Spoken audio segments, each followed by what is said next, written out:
Les podcasts du Figaro.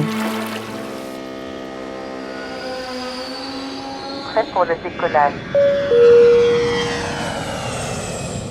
C'est un âge fatidique pour certains, le passage à une autre décennie.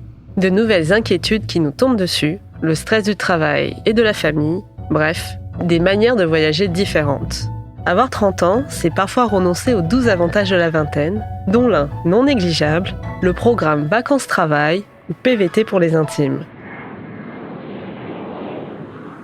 Ce type de visa permet de résider dans certains pays pendant 1 an, soit beaucoup plus qu'un visa touristique d'une durée de 3 mois en général. Il concerne celles et ceux qui voudraient visiter le pays en question, mais aussi pouvoir y travailler. Le PVT est donc hybride, à la fois visa touristique et visa de travail. Ce drôle de document est issu d'accords bilatéraux entre la France et 15 pays ou territoires, comme l'Australie, le Brésil, le Canada, la Corée du Sud ou le Japon. Mais attention, pour y prétendre, il y a quelques critères à respecter. Tout d'abord, l'âge. Et c'est là que le bas blesse. Le programme Vacances-Travail s'adresse avant tout à un public jeune, âgé de 18 à 30 ans. Seuls 3 pays, l'Argentine, l'Australie et le Canada, acceptent les candidats jusqu'à 35 ans.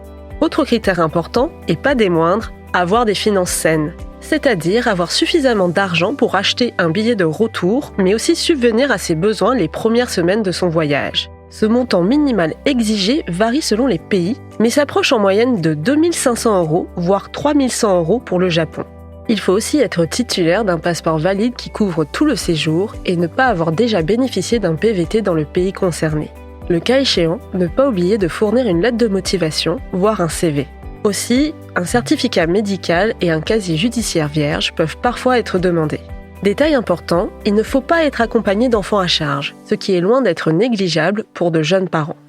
À ne pas oublier non plus, souscrire une assurance privée qui couvre l'ensemble des risques qu'on pourrait rencontrer pendant l'année.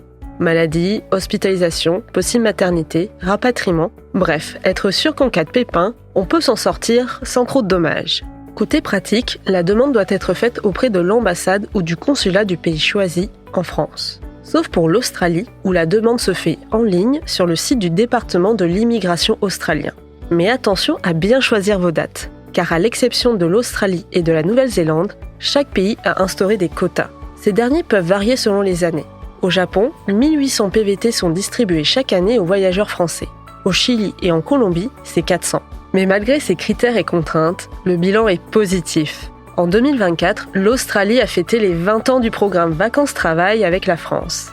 En 2 décennies, ce visa a permis à plus de 330 000 voyageurs français de rejoindre le pays des kangourous. Alors, si vous avez l'âge et l'envie, pourquoi pas essayer ? Merci d'avoir écouté ce podcast. Je suis Sophie Vincelot, journaliste au Figaro. Si vous avez aimé cet épisode, n'hésitez pas à vous abonner et à laisser votre avis. Vous pouvez retrouver Questions Voyage sur Figaro Radio, le site du Figaro et sur toutes les plateformes d'écoute. À bientôt.